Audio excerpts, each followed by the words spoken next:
ಸಾರಿ, ಒಂದು 5000-6000 silk sorry. But ಇದು customer ಒಂದು ಸಲ ವೇರ್ ಮಾಡಿದ್ರೇನು. ಆ್ಯಂಡ್ ಇದಕ್ಕೆ ಬ್ಲೌಸ್ ಕೂಡ ನಾನೇ ತುಂಬ ಸುಂದರವಾಗಿ ಎಂಬ್ರಾಯ್ಡ್ರಿ ಮಾಡಿಕೊಟ್ಟಿದ್ದೆ.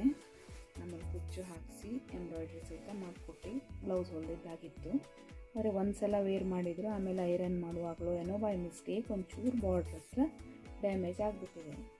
ಇಷ್ಟು ಕಾಸ್ಟ್ಲಿ ಸೀರೆಯನ್ನು ಏನು ಮಾಡೋದು, ಇನ್ನೂ ಒಂದು ಐಡಿಯಾ ಮಾಡಿ ಏನಾದ್ರು ಬರುತ್ತಾ ಅಂತ ಕೇಳಿದರು. ಆಮೇಲೆ ಅದು ಕೂಡ ಇದು ಪಲ್ಲು ಕಡೆಯೇ ಬರುತ್ತೆ. ಈ ಥರ ಡ್ಯಾಮೇಜ್ ಹಾಕಿರ್ತೇನೆ ನೋಡಿ. ಆಮೇಲೆ ಅದು ಪಲ್ಲು ಹತ್ರನೇ ಬಂದು ಸೀರೆ ಹಾಕ್ಕೊಂಡಾವಾಗ ಕಾಣಿಸುವ ಹಾಗೆ ಇರುತ್ತೆ.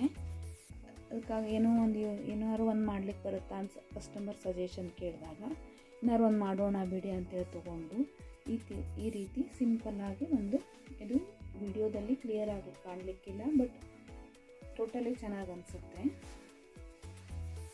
ಈ ಥರ ಡಿಸೈನ್ ಮಾಡಿದ್ದೇನೆ. ಈಗ ಸೀರೆ ಎಲ್ಲೂ ಡ್ಯಾಮೇಜ್ ಅನಿಸೋದಿಲ್ಲ, ಮತ್ತು ಸಾಮಾನ್ಯವಾಗಿ ಮೊದಲಿನ ಥರನೇ ಹೇಗೆ ಬೇಕೋ ಹಾಗೆ ವೇರ್ ಮಾಡ್ಬೋದು. ಇದೇನು ಒಂದು ಸಣ್ಣ ಎಂಬ್ರಾಯ್ಡ್ರಿ, ಯಾಕೆ ಬ್ಲೌಸ್ಗೆ ಇದೇ ಸೇಮ್ ಪ್ಯಾಟರ್ನ್ ಹಾಕಿರೋ ಬ್ಲೌಸ್ ಇರೋದ್ರಿಂದ ಇದು ಸಾರಿಗೆ ಮ್ಯಾಚ್ ಆಗುತ್ತೆ ಈ ಥರ ಡಿಸೈನು. ಅಲ್ಲದೆ ಸಿಲ್ಕ್ ಸಾರಿ ಇಷ್ಟೆಲ್ಲ ದುಡ್ಡು ಕೊಟ್ಟು